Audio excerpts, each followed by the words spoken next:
Why is the story of Europe's first astronaut rarely known? Imagine being the first person from your continent to go to space, but your name is not widely recognized. That's exactly what happened with Europe's first astronaut. His name was Vladimir Remek from Czechoslovakia. He flew in space in 1978 aboard the Soviet Soyuz 28 spacecraft.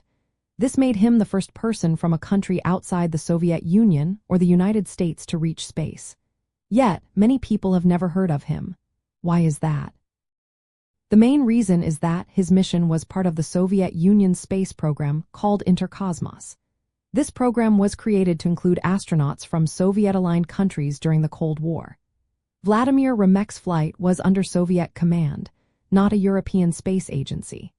At that time, the European Space Agency had just formed in 1973, but it did not have its own human spaceflight program yet. Because of this, his achievement was seen more as a Soviet accomplishment rather than a European one. Another reason is that European space efforts in human spaceflight developed much later.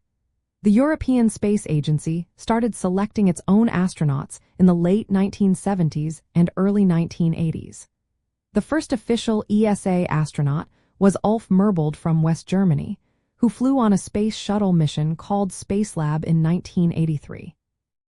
Since ESA's space activities were separate from Soviet missions, the story of Vladimir Remek was often viewed as part of Soviet space history, not European. Public attention has always focused more on the United States and Soviet Union during the space race. Their missions captured the world's imagination. European contributions, especially those within Soviet missions, did not get as much media coverage. This made Vladimir Remek's story less known outside of specialized circles. When it comes to astronaut training, Vladimir Remek trained with the Soviet cosmonaut program.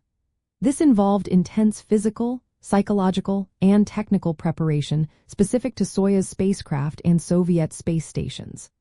Later, ESA astronauts train at the European Astronaut Center, preparing for missions on the International Space Station in cooperation with NASA and Roscosmos. This shift shows how European space efforts moved from reliance on Soviet missions to independent and international projects. Today, ESA astronauts undergo rigorous training that includes simulations, scientific experiments, and international teamwork. This reflects how European human spaceflight has grown over time. The rarity of Vladimir Remek's story being well known highlights the transition from Soviet-aligned missions to ESA-led efforts. It also shows how history shapes what stories are remembered and celebrated in space exploration. So, the story of Europe's first astronaut is not widely known because it happened within the Soviet space program before ESA had its own human spaceflight program. Plus, the global focus was on American and Soviet achievements during the Cold War.